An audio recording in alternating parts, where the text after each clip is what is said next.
Hello दोस्तों, एक बार फिर से स्वागत है आप सभी का आपके अपने YouTube चैनल टारगेट गणित में। जैसा कि आप जानते हो कि प्रश्नावली 5.2 हम शुरू कर चुके हैं। इसमें हमने एक क्वेश्चन नंबर 1 और 2 के सवालों को हमने समझा था प्रीवियस क्लास के अंदर।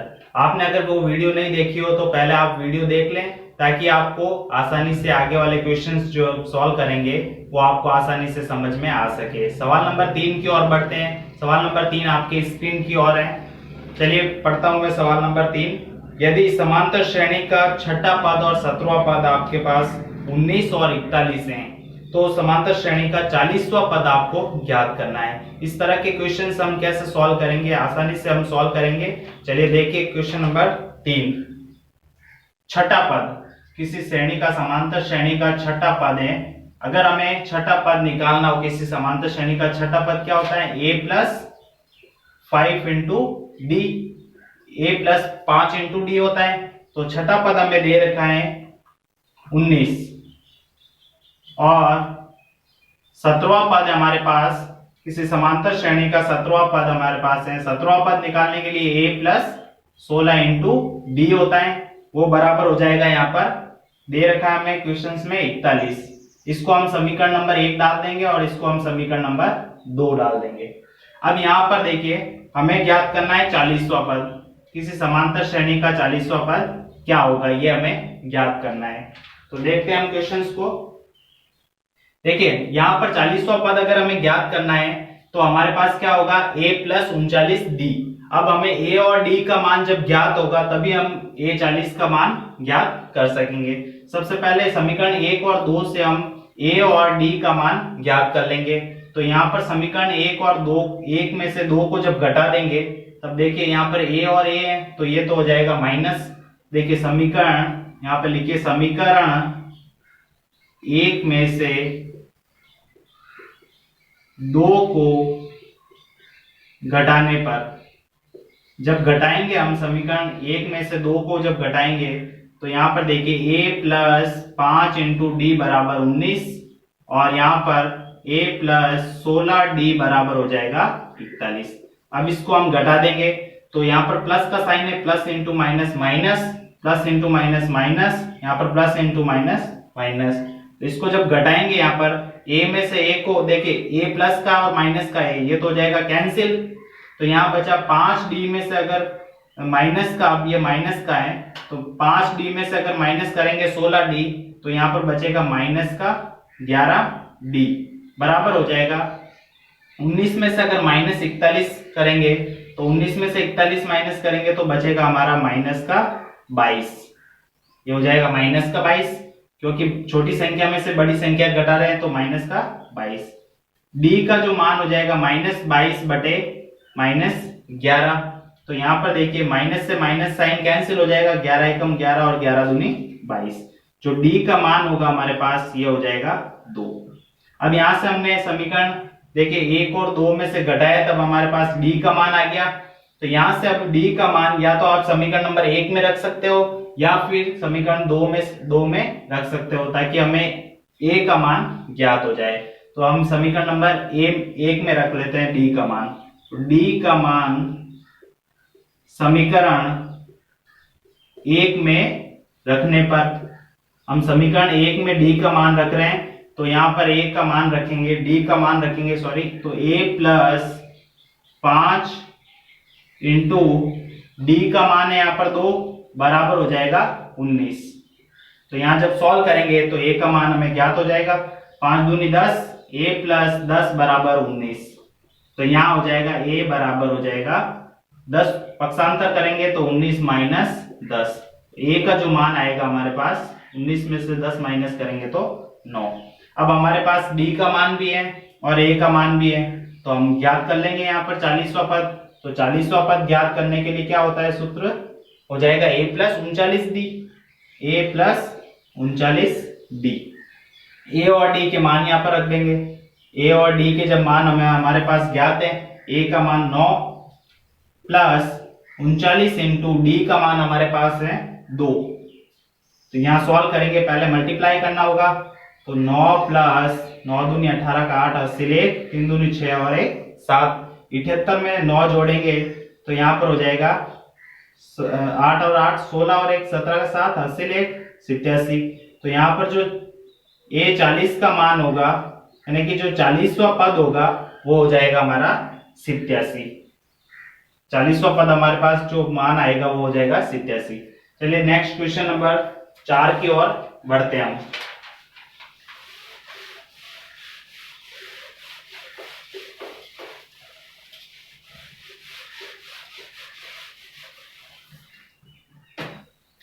सवाल नंबर जो 4 है आपके स्क्रीन पर है।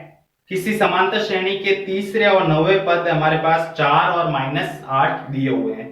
तो इसका जो कौन सा पद शून्य होगा, हमने ऐसे क्वेश्चंस देखे थे 5.2 के सवाल नंबर 2 के जो पार्ट्स थे उसमें हमने समझे थे। वापस समझते हैं हम सवाल नंबर जो 4 है। देखिए यहाँ पर चौथा सवाल है, समांतर श्रेणी के तीसरे और 9वें पद। जो तीसरा पद होता है किसी श्रेणी का तीसरा पद क्या होगा, a + 2 × d। तो तीसरा पद हमें दिया हुआ है यहाँ पर 4। इसको हम समीकरण नंबर 1 डाल देंगे। अब यहाँ पर हमारे पास 9वां पद है। 9वां पद क्या होता है, a + 8d। एक कम हो जाएगा, 9वां पद पूछा हुआ था 8d, तीसरा पद पूछा तो a + 2d हो जाएगा। तो यहाँ पर 9वां पद है हमारे पास -8। ये हमारे पास समीकरण नंबर 2 है। अब इसका कौन सा पद शून्य होगा, यानी कि हमें n का मान पूछा हुआ है, n बराबर क्या होगा, तो कौन सा पद nth पद को मान लेते हैं हम शून्य। यहाँ पर हमें ये क्वेश्चंस में गिवन है, दिया गया है। तो यहां से हमें देखिए n का मान ज्ञात करने के लिए a और d का मान ज्ञात करना होगा। तो समीकरण 1 और 2 में से वापस हम घटा लेंगे इसको। तो यहां से हमें a और d का मान ज्ञात हो जाएगा। तो समीकरण 1 में से 2 को घटाने पर जब 1 में से 2 को घटाएंगे तो यहाँ पर देखिए a + 2d बराबर हो जाएगा यहाँ पर 4 और a + 8d बराबर हो जाएगा -8। इसको घटा लेंगे, देखिए plus into minus minus, plus into minus minus, minus into minus घटाएंगे तो प्लस हो जाएगा। तो ये 8 हो जाएगा अब प्लस का। अब a में से a माइनस होगा तो ये तो हो जाएगा 0। यहाँ पर 2d में से अगर माइनस का 8d है, यहाँ पर अब माइनस का साइन है क्यों घटाया हमने, तो 2 में से 8 माइनस करेंगे तो माइनस का 6d बराबर हो जाएगा 4 और 8 कितना होता है, प्लस का 8 है, 4 और 8 जुड़ेगा तो 12। तो यहाँ पर d बराबर ज्ञात करना -6 पक्षांतर करने पर डिवाइड में चला जाएगा। तो यहाँ पर 6 एकम 6 और 6 दूनी 12। तो d का जो मान हमारे पास आया -2 हो जाएगा। यहां से हमने d का मान ज्ञात कर लिया। तो d का मान ज्ञात करने के बाद अगर हमें a का मान ज्ञात करना हो तो समीकरण 1 या समीकरण 2 में आप वैल्यू रख सकते हो d की। तो d का मान हम समीकरण 1 में रख रहे हैं। d का मान समीकरण 1 में रखने पर, जब समीकरण 1 में रखेंगे तो यहां पर देखिए हमें क्या प्राप्त होगा, a + 2 × d का मान हमारे पास माइनस का तो बराबर हो जाएगा 4। तो यहां से 2 × 2 देखिए प्लस इंटू माइनस, माइनस का 4, 2 दूनी 4 और प्लस इंटू माइनस माइनस बराबर 4। पक्षांतर करेंगे -4 तो प्लस का हो जाएगा, तो 4 + 4। a का जो मान होगा हमारे पास 8, a का मान हो जाएगा 8। अब हमें निकालना है कि कौन सा पद जो है वो शून्य होगा, n का मान हमें ज्ञात करना है। तो यहाँ पर जो nth जो पद निकालते हैं उसका फॉर्मूला होता है a + n - 1 × d। यहाँ पर हमें a का मान ज्ञात है 8, d का मान भी ज्ञात है यहाँ पर -2, nth पद हमें शून्य दिया हुआ है तो यहाँ पर n का मान हम ज्ञात कर सकते हैं। तो nth पद रखना है यहाँ पर 0 बराबर a का मान है यहाँ पर 8 प्लस n - 1 × d का मान है -2। अब 8 को पक्षांतर कर लेते हैं, प्लस का 8 है तो माइनस का 8 हो जाएगा बराबर n - 1 × -2 डिवाइड में चला जाएगा ये पक्षांतर करने पर, तो ये हो जाएगा -2, यहाँ बचेगा n - 1। अब यहाँ से कैंसिल हो जाएगा माइनस माइनस साइन, 2 एकम 2 और 2 चौक 8। तो यहाँ पर 4 किसके बराबर हो जाएगा, n - 1। इसको ऐसे लिखते हैं n - 1 बराबर 4। n - 1 बराबर हो गया 4 के, तो माइनस का 1 उधर जाएगा तो पक्षांतर करने पर हो जाएगा 4 और 1 जुड़ जाएगा प्लस का 5। तो n जो पांचवा जो पद होगा इस श्रेणी का पांचवा पद जो होगा वो 0 होगा, पांचवा पद 0 होगा, ये हमारा आंसर होगा। चलिए बढ़ते सवाल नंबर 5 की ओर।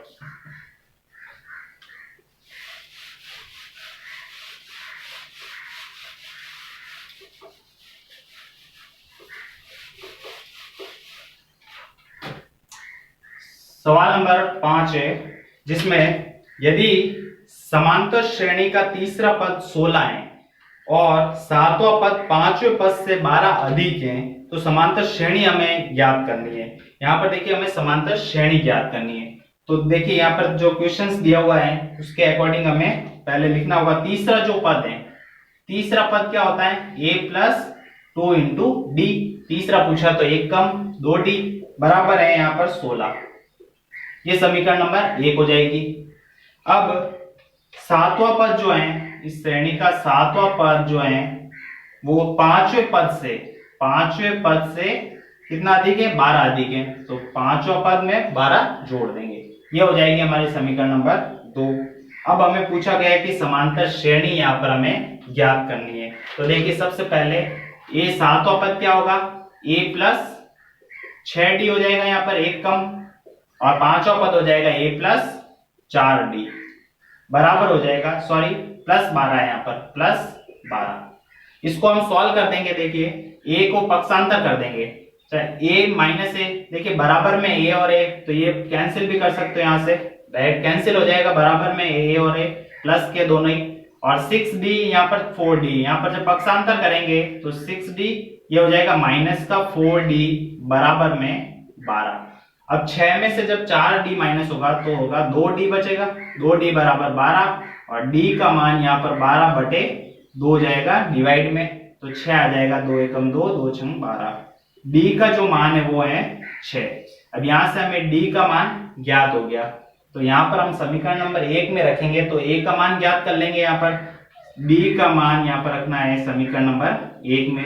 d का मान समीकरण 1 में रखने पर, जब समीकरण नंबर 1 में रखेंगे d का मान, तो a प्लस 2 इंटू डी का मान है 6 बराबर हो जाएगा 16।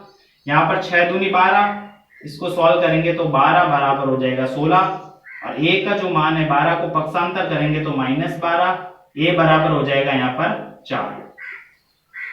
तो a का मान हमारे पास 4 है और d का मान 6 है, तो यहाँ से हमें क्या करना है, समांतर श्रेणी ज्ञात करनी है। समांतर श्रेणी क्या होती है, a plus b, a plus 2d, a plus 3d, इसी तरह हमें समांतर श्रेणी ज्ञात करनी है। तो a क्या हो जाएगा यहाँ पर, समांतर श्रेणी हो जाएगी यहाँ पर, समांतर श्रेणी जो हो जाएगी यहाँ पर, a का मान है यहाँ पर 4, पहला पद हो जाएगा 4, दूसरा पद ज्ञात करने के लिए a में सार्वंतर जोड़ देंगे d, तो 4 प्लस 6 हो जाएगा 10।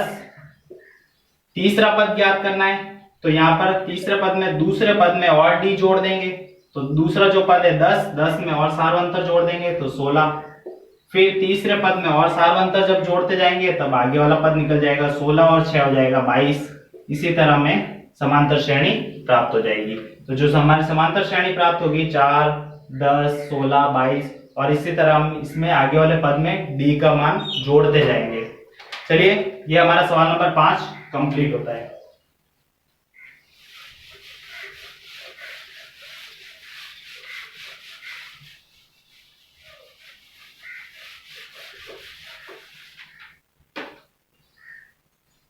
सवाल नंबर 6 की ओर बढ़ते हैं।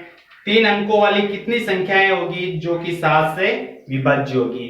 तो 3 अंकों वाली वह संख्याएं बतानी है जो कि 7 से विभाज्य हो। सबसे पहले ये देखना है कि 3 अंकों वाली सबसे छोटी संख्या कौन सी होती है और सबसे बड़ी संख्या निकालनी है। 3 अंकों वाली सबसे छोटी संख्या, तो 3 अंकों वाली सबसे छोटी संख्या होती है वो होती है 1 और 0, 0, 100 हो जाएगी। और 3 अंकों वाली सबसे बड़ी संख्या हो जाएगी हमारे पास 9, 9 और 9, ये हो जाएगी हमारे पास। अब हमें पूछा गया है कि 3 अंकों वाली कितनी संख्या है जो 7 से विभाज्य है। तो सबसे छोटी संख्या तो होगी 100 और सबसे बड़ी संख्या होगी 999। अब 7 से विभाज्य भी होनी चाहिए। देखिए 100 क्या 7 से विभाज्य है, तो हमें यहाँ पर डिवाइड देके देखना होगा कि 100 तो नहीं होगा। तो यहाँ पर देखिए 100 के बाद 101, इसमें भाग देके देखते हैं। देखिए यहाँ पर 100 लिखो और 7 से भाग देंगे हम, तो 7 एकम 7, तो यहाँ पर माइनस करेंगे 10 में से, अगर 7 को माइनस करेंगे तो बचा हमारा 3। अब यहाँ से देखिए 0 जब उतारेंगे यहाँ से, तो क्या 7 में भाग जाएगा? पूरा पूरा भाग नहीं जाएगा 30 में, तो 7 चौक 28, 4 बार ही आएगा। तो यहाँ पर देखिए 7 5 35 हो सकता है, तो यहाँ पर 5 हो सकता है। जब यहाँ पर 5 होगा, 5 उतारेंगे तो 7 5 35, ये पूरा भाग चला जाएगा, यहाँ पर 0 बचा, तो ये 15 बार पूरा भाग जा रहा है 105 में। तो 105 क्या हो जाएगी? ये सबसे छोटी संख्या क्या होगी जो 7 से विभाज्य होगी? तो वो हो जाएगी 105। यहाँ पर 105 लिखेंगे, ये हो जाएगा हमारा ए। इसके बाद सबसे बड़ी संख्या निकालनी है 7 से विभाज्य हो, तो यहाँ पर हमें क्या करना होगा कि 999 में सबसे पहले 7 का भाग दीजिए। तो देखिए यहाँ पर 7 एकम 7, तो बचा हमारा 2। यहाँ पर 9 उतारेंगे तो 7 चौक 28, तो बचा हमारा 1। अब देखिए यहाँ से अगर 9 उतारते हैं हम, तो क्या 9 में 19 में 7 का पूरा भाग जाएगा? नहीं जाएगा।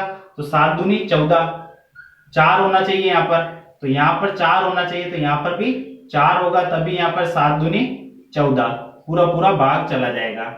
तो यहाँ पर देखिए 9 9 4, वो संख्या कौन सी होगी? 9 9 और 4, ये सबसे बड़ी संख्या होगी। सबसे छोटी संख्या जो होगी वो a बराबर हो जाएगी 105, जिसमें 7 का भाग जा रहा है। और सबसे बड़ी संख्या nth पद मान लेते हैं, nth पद हो गया हमारे पास 994। तो ये हमने ज्ञात कर लिया सबसे छोटी संख्या जिसमें 7 का भाग जाता हो, और सबसे बड़ी संख्या जिसमें 7 का भाग जाता हो 994। अब d का मान ज्ञात करेंगे। तो देखिए d का मान, पहली संख्या अगर 105 है, 7 से भाग देना है तो 7 और जोड़ दें। यहाँ पर 7 जब जोड़ेंगे तो 112, तो d का मान क्या हो जाएगा? a2 minus a1। 112 में से जब 105 माइनस करेंगे तो यहां से d का जो मान होगा वो हो जाएगा 7 हो जाएगा d का मान। अब यहां से हमें a का मान ज्ञात है, d का मान भी ज्ञात है, और nth पद भी हमें दिया हुआ है। तो हमें निकालनी है 3 अंक वाली सब जो 7 से विभाज्य होता है। nth पद का हमें फॉर्मूला पता है, a plus n minus 1 into b होता है। nth पद हमारे पास 994, a का मान हमारे पास ज्ञात है 105, d का मान 7, तो n का मान हम ज्ञात कर लेंगे। कितनी संख्या है वो हमें ज्ञात करनी है, तो n का मान हम ज्ञात कर लेंगे।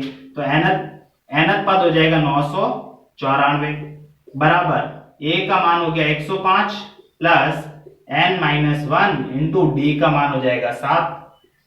यहाँ पर जब सॉल्व करेंगे 105 का पक्षांतर करेंगे, 994 माइनस 105 बराबर हो जाएगा n माइनस 1 इंटू 7।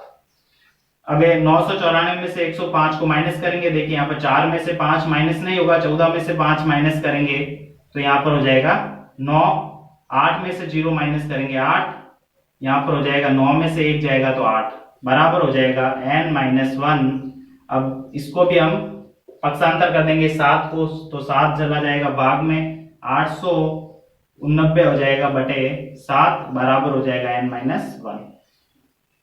इसको हम भाग देंगे 7 से, तो 7 एकम 7, 7 एकम 7, 1 बचा हमारा, तो यहाँ पर 1 और 8 मिलकर 18, 7 दूनी 14, 14 और 4 बच गए यहाँ पर, तो 4 यहाँ पर बचेंगे, 4 और 9 मिलकर 49 49, तो साथ 49 127 बराबर हो जाएगा n माइनस 1। तो n का जो मान हो जाएगा -1 पक्षांतर कर देंगे तो 128। तो 128, 105 और 994 इनके बीच या फिर 105 से लेकर 994 तक 128 जो ऐसी संख्याएं होगी वो 7 से विभाज्य होगी। तो यहाँ पर हम लिखेंगे कि 3 अंकों वाली